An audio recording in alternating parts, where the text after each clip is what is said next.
Since always po ini-invoke na kung ano yung dapat na conduct ng committee, ano yung bounds ng mga discussions natin.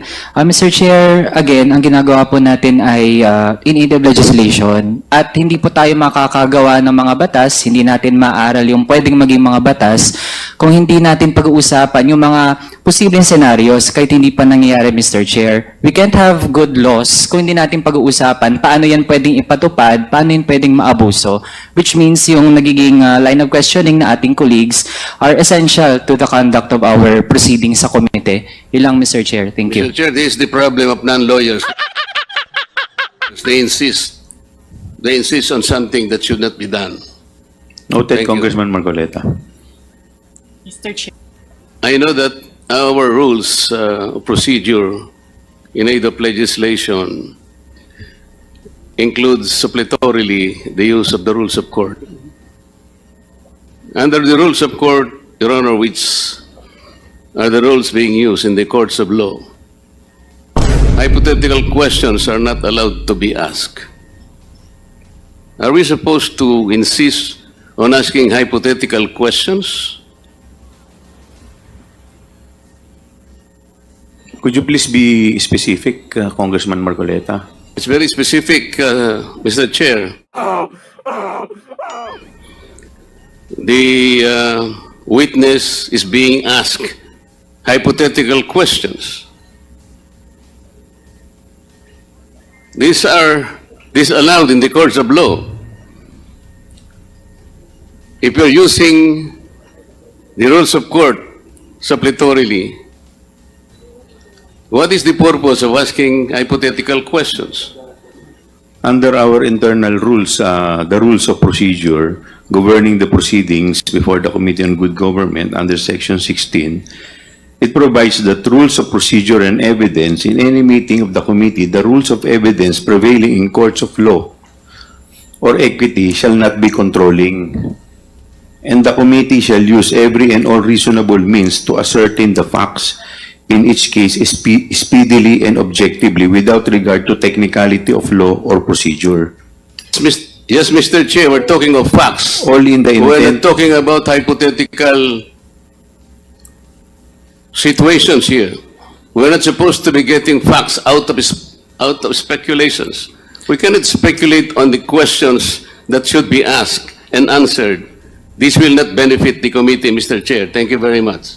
Thank you. Noted, Congressman Marcoleta. Mr. Chair. Please Mr. Chair. continue with the... Mr. Chair. Congressman Dagdag lang po na Manuel. response, Mr. Chair, since always po ini-invoke na kung ano yung dapat na conduct ng committee, ano yung bounds ng mga discussions natin. Mr. Chair, again, ang ginagawa po natin ay in aid of legislation at hindi po tayo makakagawa ng mga batas, hindi natin maaral yung pwedeng maging mga batas kung hindi natin pag-uusapan yung mga posibleng scenarios kahit hindi pa nangyayari, Mr. Chair. We can't have good laws kung hindi natin pag-uusapan paano yan pwedeng ipatupad, paano yan pwedeng maabuso, which means yung nagiging line of questioning na ating colleagues are essential to the conduct of our proceedings sa committee. Ilang, Mr. Chair. Thank you. Mr. Chair, this is the problem of non-lawyers. They insist on something that should not be done. Noted, Thank you. Congressman Marcoleta. Mr. Chair. Mr. Chair. Yes, Madam Vice President. Can I answer as head of agency of the Ano Office po, of the Madam? Vice President? Can I answer as head of the agency of the Office of the Vice President as well? With respect to the... To the comment manifestation of Congressman Marcoleta, sir. No, you are not allowed. Please continue, Congresswoman Luisto. Ms. Acosta, ano po ba ang nararamdaman nyo? Of course, I'm concerned about you. Ano po yun? Nanginginig po, ma'am. Bakit po kayo nanginginig? Bukod po sa nanginginig, ano pong nararamdaman nyo? Hindi naman po ako sumisigaw. Kasi po, wala po talaga akong alam kung sino po yun, si Kukoy Villamin, si Grace Piatos po. Kasi po, si Sir La Chica po ang nasa ground po. Siya po ang nagpipipirma. Nag-base na lang po ako sa binalik niya sa akin na acknowledgement receipt po, ma'am. Pero ma'am, I hope you acknowledge na yun pong sinasabi niyong ginawa ni Colonel Lachica. Yun po'y trabaho niyo as a special disbursing officer. Yes, ma'am. Pero may utos po ang aking boss, ma'am, na i-release ko po kay Sir Lachica, ma'am. I heard you, ma'am. Yes, ma'am. We will just proceed with the question. Tell me pag hindi nyo na po kaya, I will stop. Ano po? You just answer from what you believe is true to yourself. Yes, ma'am. Punta po tayo kay Kokoy Villamin. Do you know this person? Wala po talaga akong alam, ma'am. Ma'am. Wala po kayong alam. Yes po, ma'am. Surname Villamin. May kilala po ba kay sa Davao na Villamin? Wala po akong alam, ma'am. Wala po akong kilala, ma'am. Okay. So you cannot answer with respect to the identity of this Kokoy Villamin. Mr. Chair, do we have the NBI here as well as the PSA? They are not yet here. Not yet. But I believe that We have submitted the acknowledgement receipt. In process daw po. okay.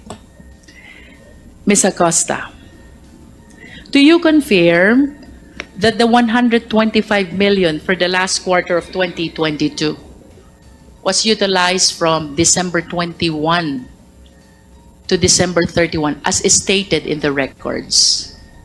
Yes, ma'am. Based po sa binigay sa akin ni Sir Lachica Okay. na accomplishment report at saka acknowledgement receipt po. Ms. Acosta, this is 125 million spent in, I believe 10 days nga po ito eh. Hindi 11 days kasi under the law, when we count, we exclude the first, we include the last. So if we count from December 21 to December 31, this will be equivalent to 10 days.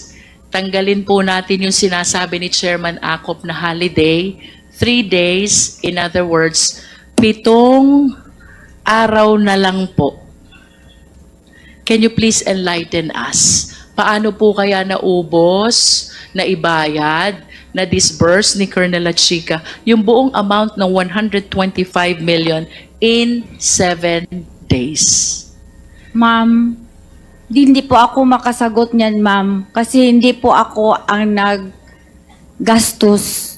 In reality po, ma'am. Si Sir Lachica po ang may alam, ma'am. Ma'am, you were the special disbursing officer of Davao from 2019 to 2022.